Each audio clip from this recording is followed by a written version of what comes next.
to provide a platform for interaction and discussion in order to support crucial security decisions to address current and future challenges. Its aim is to strengthen strategic partnerships and alliances and to ensure effective international relations. APSI currently has members from 37 countries. It's an honor and privilege for me to moderate today's session, and I'm delighted to share 1 hour of discussion about artificial intelligence and related subjects with 2 outstanding experts. George Howell from the United Kingdom and Professor Dr. Patrick Glauner from Germany. And let me introduce both. George Howell is the director of RAIN Plus Industry. In 2022, Howell was lead author on 3 of RAIN Research's commercial reports: High Altitude Platform Systems and Artificial Intelligence, followed by High Altitude Long Endurance Uncrewed Systems, and finally the Venture Capital and Defense Directory. Howell co-authored a paper for National Defense University Prism magazine with Noreen MacDonald, president and founder of RAIN. Published in January 2020, this paper explored the use of artificial intelligence in military uncrewed aerial vehicles and the significance of this technique and this new way of warfighting can easily be seen in Eastern Europe, in Ukraine, and in Russia. Howell previously worked for the International Council on Security and Development, conducting research into global security and economic development. And in 2008, he helped establish the Center for Excellence on Public Security in Rio de Janeiro in Brazil, a think tank working to bring together policymakers, independent experts for dialogues towards generating innovative solutions to complex public policy issues. Thank you for joining us, George. It's really a privilege. Professor Dr. Patrick Glauner is a full professor of artificial intelligence at Deggendorf Institute of Technology in Germany since age 30. He has been ranked by CDO magazine among the worldwide academic data leaders. As an expert witness, he advised the parliaments of France, Germany, and Luxembourg. He held executive roles in industry, was a fellow at the European Organization for Nuclear Research, CERN, and spent a research visit at the University of Quebec in Montreal. He studied at Imperial College in London. Patrick, also to you. Thank you very much for joining us.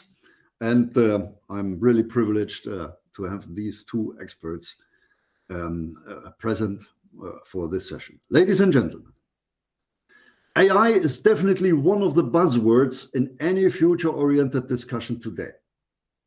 But far too many people talk about AI without knowing clearly what it is. And you will be confronted with a lot of confusion, ideology, philosophy, and nonsense, which is not a good foundation for any decision, including on the political arena. So, gentlemen, let me start with a rather simplistic question. What does artificial intelligence mean for you? With your kind permission, George, would you be so kind and explain your view first and then later followed by, please. Yes. Yes, thanks for the opportunity. I think the phrase artificial intelligence in inverted commas is problematic.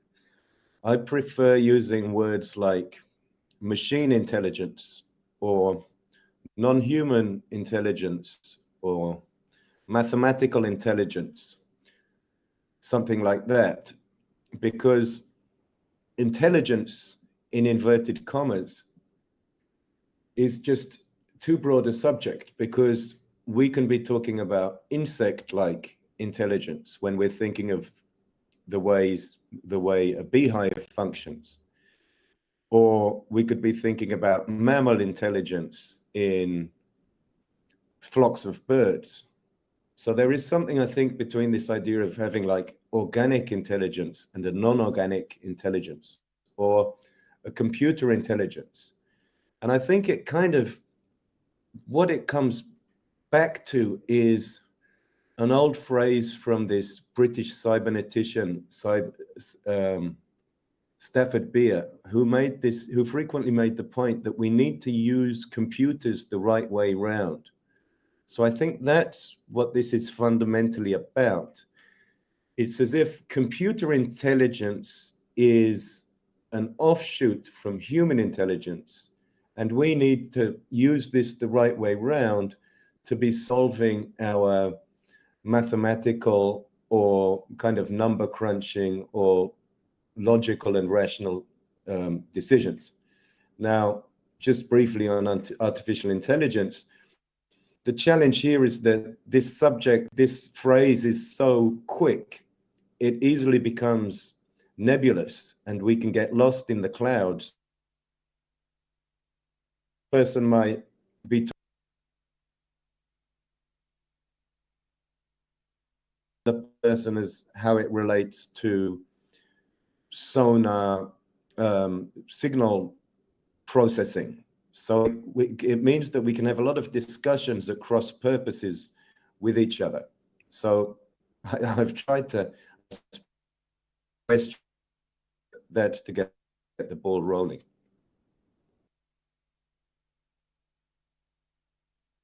Wow, George, thank you very much for that. This is pretty anthroposophical already, or even philosophical. Thank you for that. Without further ado, Patrick, what is your view? What is your feeling about that? Yeah, thank you very much, George, for your view on this. So AI means to me that we automate human decision making. Humans make about 30,000 decisions a day, both in private life as well as work. And with AI, we aim to automate the decision making in order to make decisions faster, cheaper, better, more uniform, and so forth. And the beauty of AI is it's highly interdisciplinary, so we can apply it to all sorts of different domains. And most of the models we use are highly generic, so they can be used for all sorts of different data sets. And there are obviously various directions in AI, like logic-based approaches, as well as machine learning, in which we typically use statistics. But there is a lot of confusion, obviously, about what AI actually is. A lot of people seem to be driven by fears after having watched Terminator movies. And I think there's often really a lack of understanding what AI actually is, in particular also among policymakers. And eventually it's just maths. It doesn't hurt anyone. It's a tool, and you can use the tool to someone's advantage, to someone's disadvantage, but eventually it's just maths and algorithms. So this is my view on AI. If you talk to other professors, they may provide you with a different view. And there is not that one definition of AI in the literature, because AI heavily overlaps with other fields, for example, statistics, logic, and so forth. It is possible that it is kind of an interdisciplinary issue. Am I right or am I wrong? Absolutely. It's a highly interdisciplinary topic to me. Thank you very much. So it is good to know these different views, which match to a certain extent. But I think it will be interesting to have these different angles or perspectives, even when we try to address our first question. And the first question, if you allow, is how is artificial intelligence influencing the formation and evolution of geopolitical alliances and rivalries? The background of this question is, of course, that we are talking about security and defense, international relations. Of course, this is the key issue of today's session, which does not mean that your answers or your views should be limited to that. So if you have to add certain aspects, then please feel free to do so. But the geopolitical alliances and rivalries, they are usually influenced largely by individuals, by people, and by history, and by the constellation of geography, geology, and energy, and many other things. And now there could be, probably is, a new influence, and this is AI. Please, George, would you be so kind and start to talk about this first question? Yeah, sure. I mean, I suppose where we can start with this is this declaration by the three world powers, the United States, China, Russia, where this has all been stated as at the policy level that AI is going to be the deciding factor in conflicts, and the nation that seizes this opportunity is going to have like a scale advantage over other militaries that are still using like analog decision-making processes compared to the rival that is making military tactical decisions at machine speed. So a good example of this is in the counter-drone arena, where it kind of, if you were, in order to defeat like a lot of incoming drones, you would need to have a target recognition algorithm that could automatically fire the gun to shoot them down. Because by the time the guy is going to swivel around, point, shoot, or receive the order, that's just going to take too long. So that's kind of one of the foundations of this, and this is why it's become such an important subject at the policy level, because this has been stated as like the rules of the game going forward. So that, I think, is fundamental. Now, the other thing that is interesting, I think, is when we're looking at the scale advantages of China, I think it's interesting to look back at what happened with Toyota car company in the American market. So Toyota, for a time, was dominating the market and was dominating both the European car manufacturers and all the American car manufacturers. And there was an agreement between like BMW, Chrysler, Ford, I think about 5-6 different companies, and they decided to pool their resources. So one car company was giving the finances, another the research department, another this and another that. And even though they were competing with each other, and this was a very imperfect alliance, as they were all, serious business competitors, they were able to develop a manifold that they all shared, like the intellectual property with and so on. And that was able to overcome Toyota's hegemonic position regarding that. And I think there's lessons there when we're talking about geopolitical alliances and how it relates to AI. This kind of coalitions out of necessity, given the scale challenges that are facing everyone. So I think that is quite interesting as a place to start.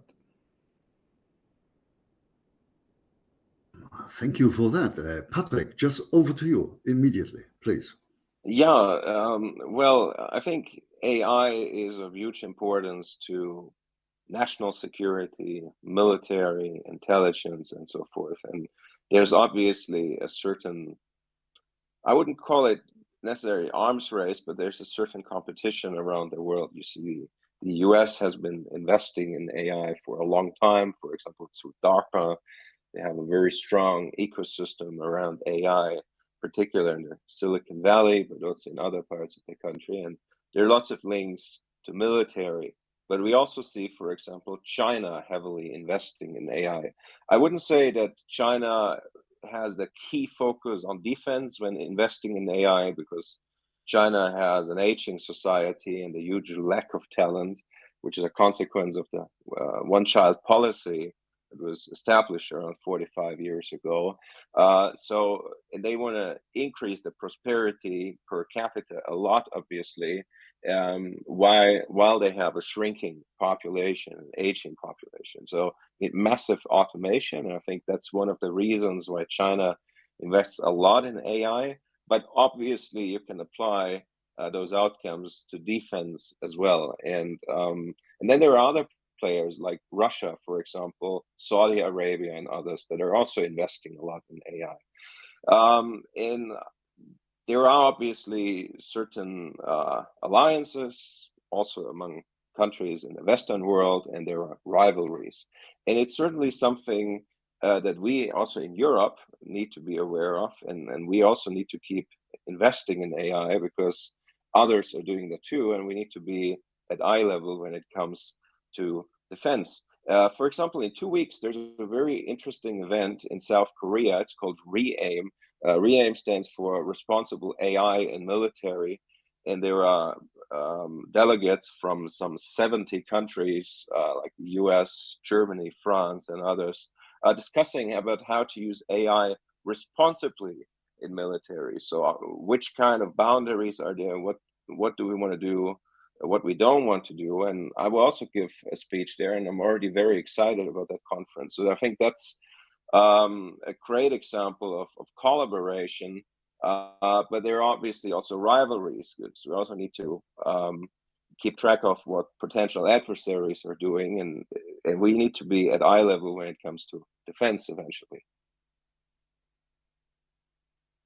I think this is a very, very interesting approach. And if I go a couple of steps beyond artificial intelligence, then let me take that example of North Korea.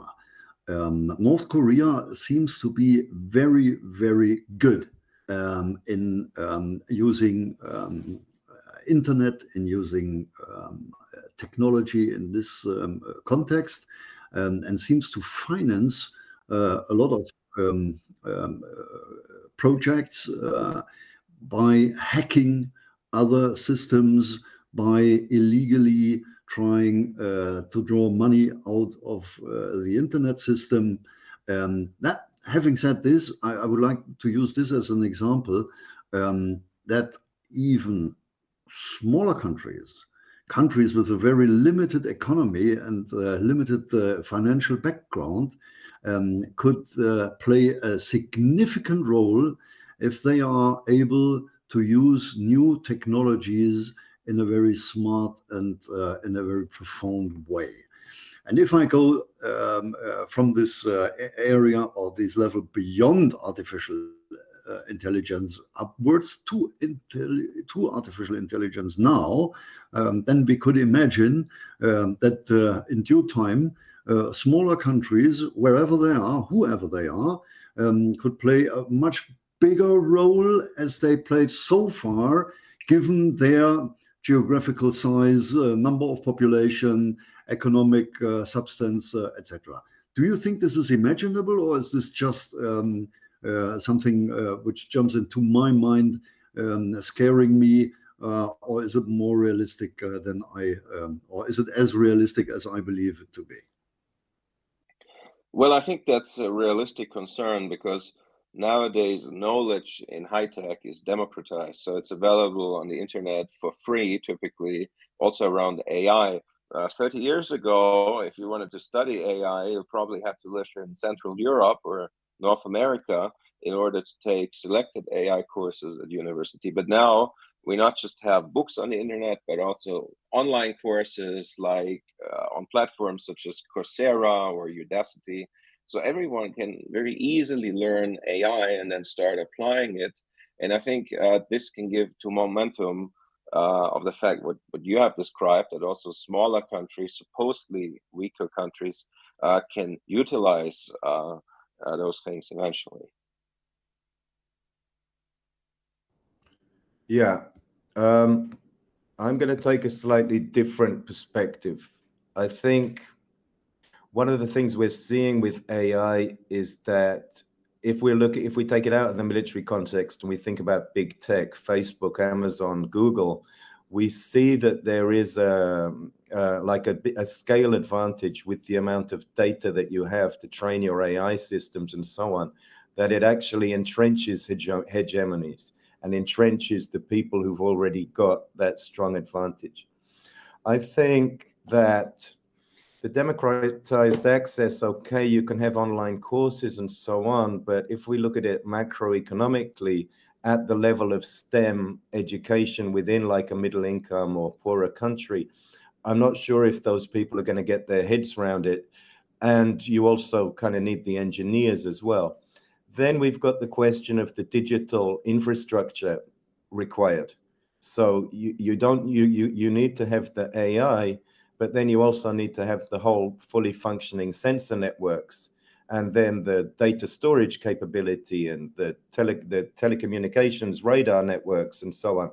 So I don't see this really giving the smaller, the underdog, this advantage. And then if we look at historical, what we're seeing in the very recent history in Ukraine, for example, it's still a lot of imported Chinese drones. And while the Ukrainians are able to match some of that and can indigenously develop some of these quadcopters and so on, I've got a feeling it's still printed circuit boards coming in, sensors coming in, it's things coming in from outside.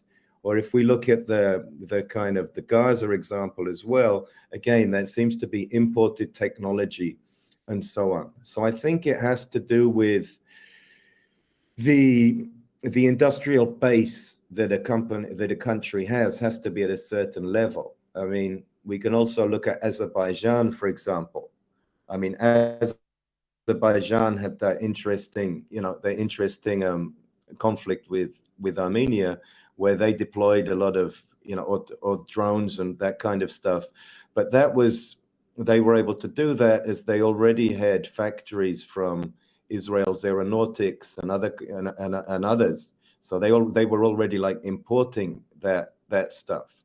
So that seems to be what the race is going on now, where we see countries like India trying to really build up this capacity, because they're realizing actually there is quite a lot of moving parts that need to be in place.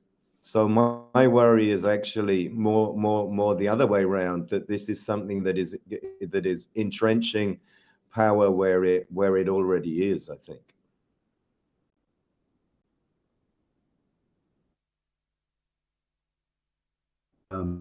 Well, in an ideal world, possible that smaller countries create kind of a network, an alliance in this context, so that they will be able to, let's say, to coordinate activities, to share the load, and to have in total, let's say, a much bigger outcome than as they would have when they work all of them independently. And this is something, if I take your earlier example in the context of artificial intelligence, that this is something I could at least imagine.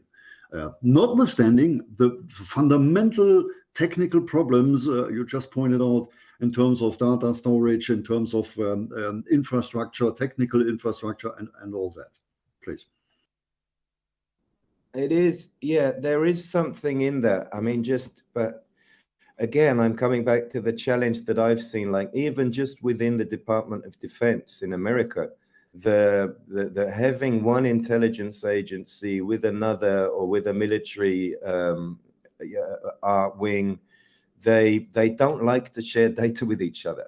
They're very protective of their data, or their satellite, who gets to control the satellites, or who gets to control this. And its fiefdoms and stuff like that. So, and then we can think about NATO and interoperability and sharing data and pushing that around, I mean, so for that to be done, it would have to be, there would have to be like a big push factor or some kind of political movement that would kind of make these countries share their crown jewels of their kind of military establishments with each other.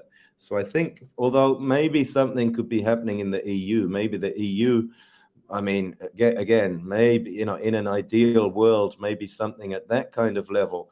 But I'm a bit skeptical of the fact that we're talking about bureaucracies and their politico-military kind of, the sociology of all that. Patrick, could you please present your view on that? Well, I think what you said, Hannes, is realistic. Such countries could collaborate. Obviously, that comes with new obstacles. But I also agree with George that there are obviously, it isn't that easy that you just share knowledge and you get things done. And I said, the knowledge around AI is democratized. That's very important and very helpful. But in defense, you will not just use AI. You need sensors, actuators, and much more. And that obviously is independent from AI and a challenge to acquire. But also their knowledge is being democratized. Things are changing, for example, also given 3D printing. And this is just, a snapshot of today. But if you make a projection for the next 10 or 20 years, I think all of this will become more realistic. Patrick, this brings me to another point. It's not just artificial intelligence as a buzzword. It's not just technical problem, but there is a need for policies. There is a need, probably not, for regulations. And is this something, let's say, supporting the development of our societies? The global wealth, or probably peace and stability, or do you think that AI policies and regulations are more, let's say, an obstacle for such an development? In any case, I think they are a remarkable element for any geopolitical influence. And how could we try to transform this into an answer which is understandable for everybody? Patrick, would you like to say? Sure. So first of all, you need to wonder what policies and regulations mean. Let's start with regulations. So when I look at the EU, the term regulation means bans, constraints, and so forth. And if I look at other countries like the US or China, regulation means, yes, some constraints, but also opportunities how government can improve this, how government can create an ecosystem and invest in these topics. And we in the EU, we only see bans, constraints, and so forth. So the term regulation can mean totally different things.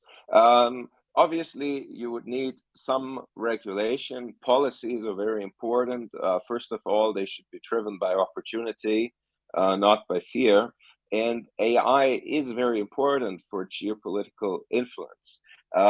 So because it's not just military. If you come up with a regulatory framework that comes with too many constraints, this will stifle your economy at home, so you will be less able to project power abroad.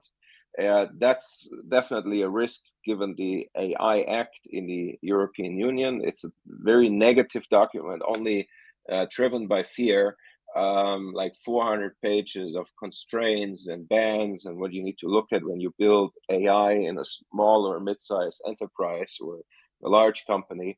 But small companies are more affected by this. So this will have impact on our economy, and eventually this will have impact on our military capabilities because it can weaken the economy. The AI Act does not address military at all. So the AI Act excludes military and intelligence, which is, I think, already very helpful, but it affects the economy, and if it affects the economy, it will also affect eventually your military abilities. The European Union hoped the AI Act would be sort of setting international standards and others would adopt this. I don't really think that's the case. They hoped for the same when it comes to the GDPR. And yes, some countries have been inspired by the GDPR, but maybe they copied 2 pages out of hundreds of pages and said, that's what we actually want. And maybe the same will happen with the AI Act. I think you can set international standards if you write policies and regulation that are easy to understand, that are short, that, you know, if you have 10 pages that people actually understand and they can comply with, that's much easier than if you have 400 pages that no one understands.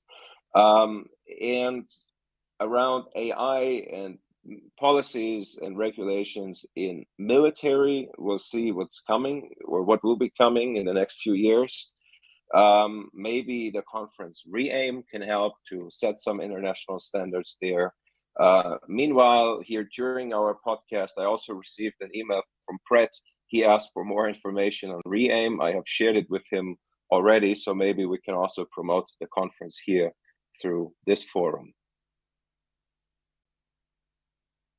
Which we can do in due time. But first, George, please, your views on these policies, regulations, and yeah, related. sure. So I think there's two sides of this. There's one is the domestic policies, which also relates to public security, and, you know, conflict, as it were, within the domestic country. And then we've got the defense side. So first off, for the domestic side, what I worry about is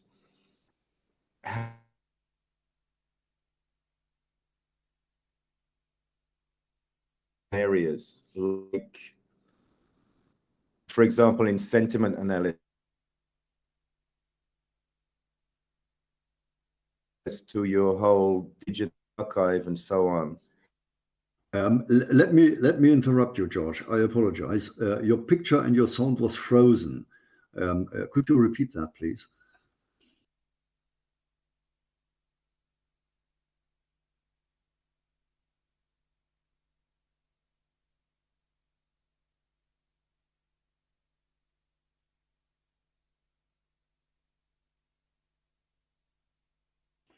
Well, I fear we have lost George. I hope he will join us in a couple of seconds again, and he will be able to continue what he has started to say. But let me, in the meantime, come back to this conference, Patrick. Could you use this opportunity now and to promote this conference by telling us what it is about, what it is really about, and what do you expect and what do you fear from this conference, please? Yeah, so I came across REAIM, Responsible AI in the Military Domain, a few months ago. It seems like it took place last year for the first time in the Netherlands, and this year it takes place in South Korea, and it's about bringing together stakeholders from military, policymakers, researchers, and so forth in the field of AI to create a fruitful discussion on how AI can be used responsibly in the military domain. I will be hosting a special or a breakout session on this.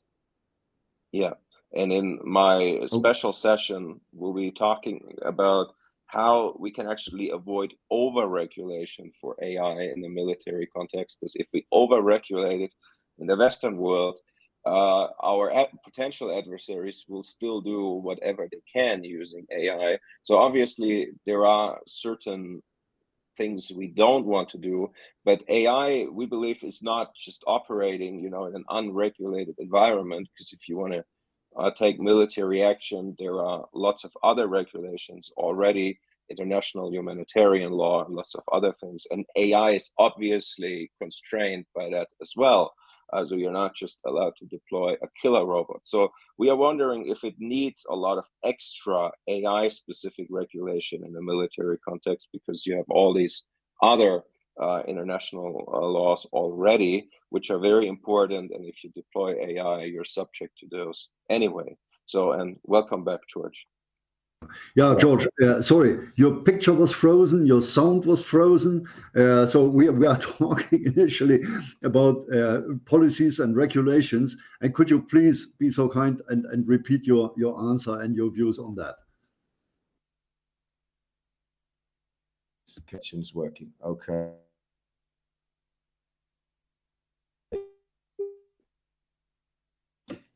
We need to separate the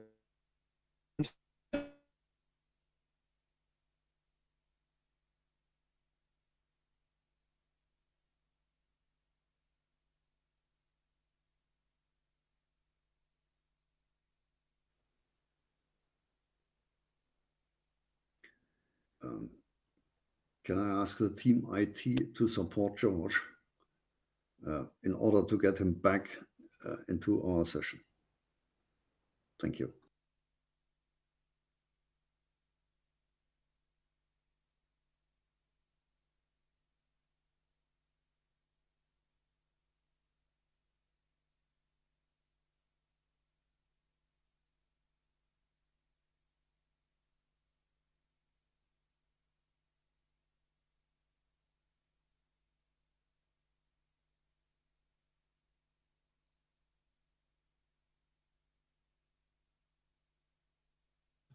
Okay, let's continue with our session. Patrick, in the meantime, our IT team tries to get George online again. But we talked about the conference, we talked about regulations, policies, but of course they need to be accompanied by strategies and by concepts. And one of the ideas put forward in the discussion is usually, does AI reshape diplomatic strategies? Does AI influence the concept of soft power? Will it give the concept of soft power more influence, more power than so far? Or is AI more addressed to support heavy metal, military means? What do you think, Patrick? Well, AI is interdisciplinary, so we can apply it to nearly every domain where humans make decisions. And so it could be applied to diplomacy and soft power as well, I think. For example, with AI, we can analyze data in real time much better than if humans do this. So maybe AI could be used sort of for data-driven diplomacy, that AI helps to analyze public sentiment, tailor diplomatic messages, and engage with global audiences more effectively. One could also use AI for social media campaigns in diplomacy. So I think there's lots of opportunities, but you could also use AI in cultural diplomacy, for example, bring together artists from multiple countries that work on AI. You have AI exhibitions, educational exchanges, and so forth. So I think there are lots of opportunities, but I'd be happy to hear George's perspective on how AI can reshape diplomatic strategies as well, but he's not back yet, as it seems. No, I am back. I'm back. Okay, great. Welcome back. I had crazy Wi-Fi issues. So as I was, I think I've caught the gist of that. So what I was trying to say is that we need to separate the domestic from the defense arenas. Now, one of my key concerns where regulation is needed is in AI's inherent ability to influence human beings because of its scale advantages in that it can, for example, if an AI is looking at you through its camera eye, it can tell all of your different psychological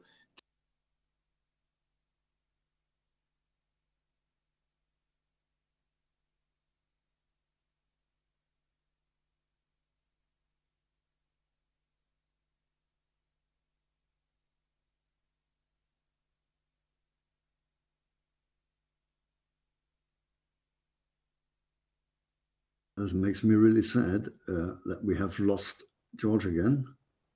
I hope he will come back soon because it is pretty interesting what he is about to tell. It wants to look like a person who can't understand AI. So I think we have a lot of policy people who pretend to understand it, but don't really. And then it's difficult to have the impartial AI scientist or testimonial people who can help to understand this better. But that seems to be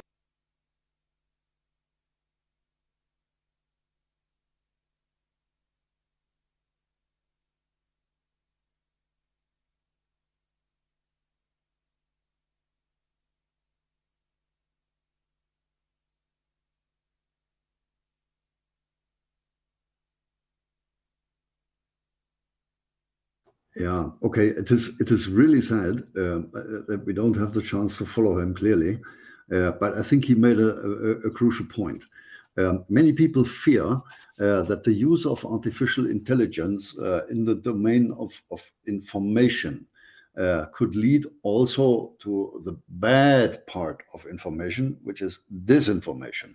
And that artificial intelligence could be used as a tool to address individuals individually, sending the same message, the influence message, but addressing them in a way that they believe that they are really targeted or addressed in a proper way because the context is the right, and artificial intelligence could be much easier to have this fine differentiation between the individuals addressed. And this is certainly something which is put forward in the discussion. Is this a realistic threat, Patrick, or is this nonsense or completely exaggerated? Well, AI is a tool, and you can use a tool to someone's advantage as well as to someone's disadvantage. And obviously, there are certain concerns around, deep fakes, which AI may generate, disinformation.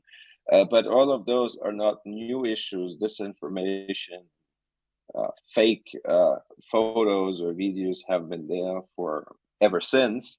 But with AI, you can generate all of this faster and cheaper, and maybe more customized. So that's a certain risk. But then you would also need better detectors in order to detect this. And I think human or education is most important. So human intelligence must come first, and then the artificial intelligence, and don't just blindly trust an AI. AI can be supportive and very helpful, but we still need human intelligence. Yeah, thank you very much for that. I think if we switch to another, let's say, dimension, another aspect of the bigger issue, then we could talk again. We started already a little bit about the potential future scenarios of global power distribution with the advent of AI, and this is the way forward. And how should nations make themselves ready to handle that, to prepare for these shifts? What do you think? And George, if you are back and your sound is great, do not hesitate to intervene and to come back to your point, please. Yes, I'm here. Okay, then George, for you first. Sorry, I pull back my question. We are still about policies and regulations, and the influence on diplomatic strategies and the concept of soft power. Yes, this point seems to be, the gremlins in my computer seem to be playing up on this. So hopefully I've got something interesting to say here. So I think what I'm trying to, I think what I think really needs to be regulated is the potential for AI to influence us as human beings collectively. For example, an AI connected to a camera sensor looking into our face and with a microphone listening to our voice can already glean so much information just from that on our psychological state and so on, and could also be able to persuade us to do one thing or another.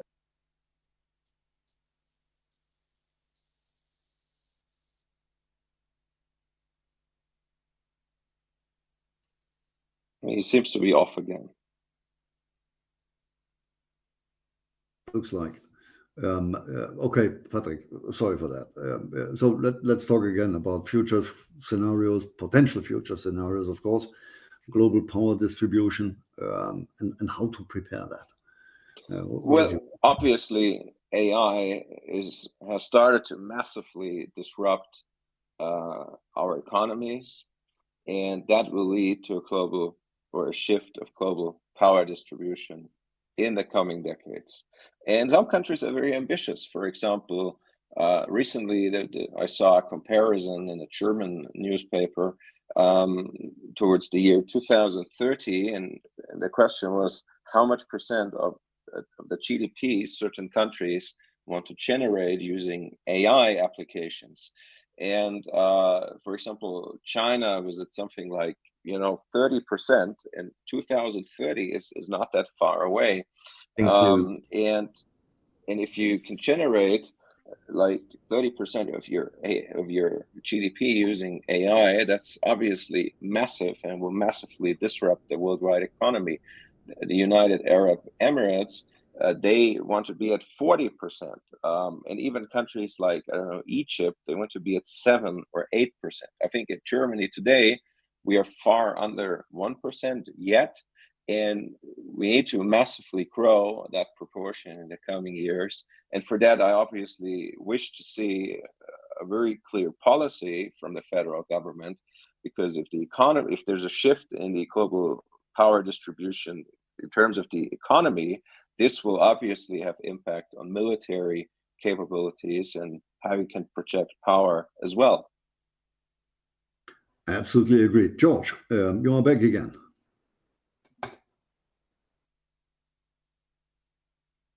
Obviously, I'm wrong. George, are you back? Yeah, this is a very strange situation. Maybe we are compromised. Yeah, I wouldn't exclude that. George. Seemed to be something a bit strange because for some reason, as I'm in the middle, it's switching off. So I'm gonna pause so that you can tell me if you can still hear me occasionally. So I think the key challenge at the policy regulation level is the challenge of artificial intelligence potential to influence us as human beings, or to persuade us to vote this way or that way, or to purchase this or that product. If we think of an AI hooked up to a camera and a audio device, it can already glean so much information from our facial expressions and the tone of our voice and so on, that already gives it an awful lot of psychological insight. And then adding that into the potential of like a large language model based on psychology and so on, and your whole digital footprint as an individual, this is actually a pretty dangerous situation, I feel. Now, on the defensive side,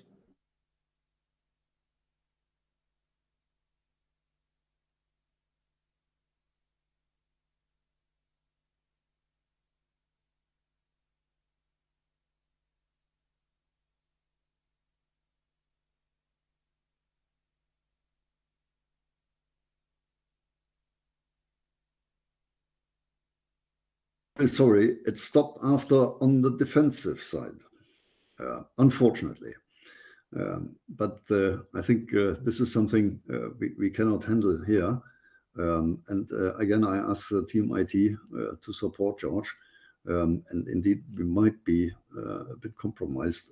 And I really apologize for that. Patrick, we should take use of the remaining time and talk a little bit about military strategies, national security. Of course, there is a technological influence by artificial intelligence, but there is certainly far more than just technical stuff. It has to do with doctrine, it has to do with philosophy, it might have to do with the understanding of future wars, security and strategies. Is this something which you have worked with or worked on already, Patrick? And what is your view on that? Oh. Yeah, thank you very much. AI, in the context you mentioned, modern military strategy and national security is obviously more than just putting, I don't know, AI in a drone or something. AI is far more. Obviously, there are far more autonomous weapon systems. One could even think about maybe replacing a fighter jet pilot with an AI, and there are certain studies that the AI could probably do this even much better than. So you need to rethink also what kind of roles you still need in the military, which ones may be disappearing, or which ones you may have to reduce over time, and which ones you have to build or increase.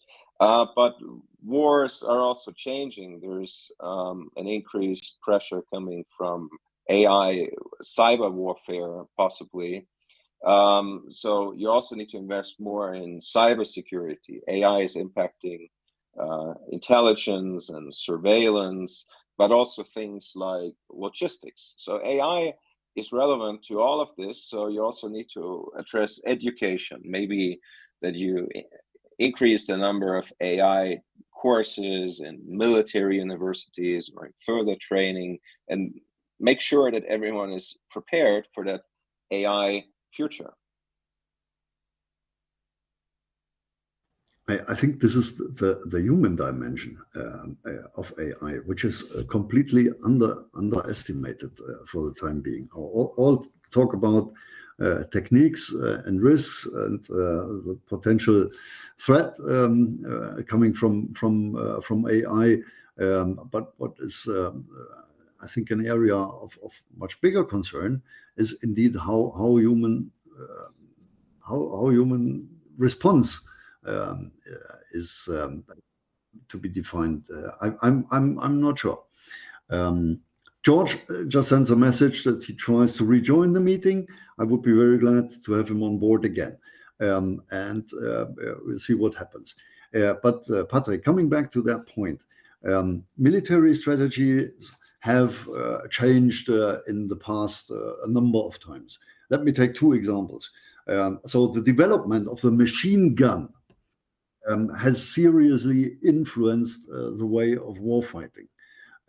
Secondly, when they put forward the third dimension in warfighting, airplane, aircraft, bombing from the sky, this has again changed significantly the way how nations prepared for war, how they tried to put offensive or defensive means into their arsenal.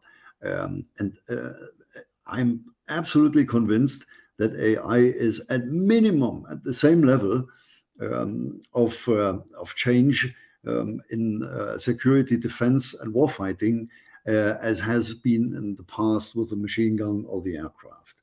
Do you believe that this is a right estimation, a correct estimation, or do you think that I'm far beyond realistic or reality? Well, I agree. It's leading to a massive transformation of nearly every sector in society, and therefore as well in military and intelligence, because we're addressing, like what you mentioned, the machine gun addressed something that was human physical work, so shooting bullets, and that suddenly was possible much faster and much better. Now with AI, we address human decision making, which is also one of the core capability of humans, and we aim to automate this and do or make decision making faster, cheaper, better, and that's why I think it will have massive impact on military as a whole.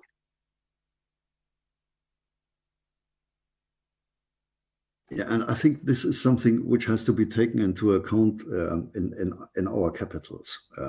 You talked about various governments or the EU as such, or the US and China, and I think I couldn't agree more. We need more awareness, we need far more understanding, and we need to involve the experts, as you are, as George is, into the decision-making process far more than they do so far. Is this something which is a disadvantage or a lack of activity, or do you believe that the advice, the recommendations of the experts are already on a scale which is sufficient? I think it's not on a scale that is sufficient yet. I think a lot of politicians are still largely driven by fear when it comes to AI and military, and they think about scenarios like Terminators, killer robots. But I think that is just totally unrealistic because, as I said, the AI, you wouldn't be allowed that it just operates outside legal frameworks. And there is lots of regulation about how to, what you need to do in order to use military force, like international humanitarian law and lots of other things. And all of this applies to AI as well. But I think these fears often distract from the actual benefits. And there are lots of benefits aside from direct military force, like logistics and so forth. And here AI can play a crucial role and quite some of the Western countries are affected by a shrinking and aging population, maybe less young people that want to go to the military. And here AI can lead to massive improvements in efficiency and therefore make sure we can all still remain safe and live self-determined in a peaceful environment. Patrick, thank you very much. This seems to be a very good final message from your side. I apologize, and I feel very sad, I say it again, that we have lost George, because what he had to say was so relevant for this discussion. I regret that we didn't have the opportunity to listen more to what he was about to say. Thank you very much, gentlemen. I think we almost run out of the time, and I think it is no surprise that 1 hour is far too short to address all the relevant issues and aspects of the subject. But at least for me, I have learned a lot, and I hope the audience as well. And I hope again that we have encouraged some listeners to dive deeper into the subject, including what you mentioned, Patrick, the conference in 2 weeks' time in South Korea. I will not try to sum up our discussion, but rather express my gratitude for your time, Patrick and Professor Dr. Patrick Glauner and George Howell.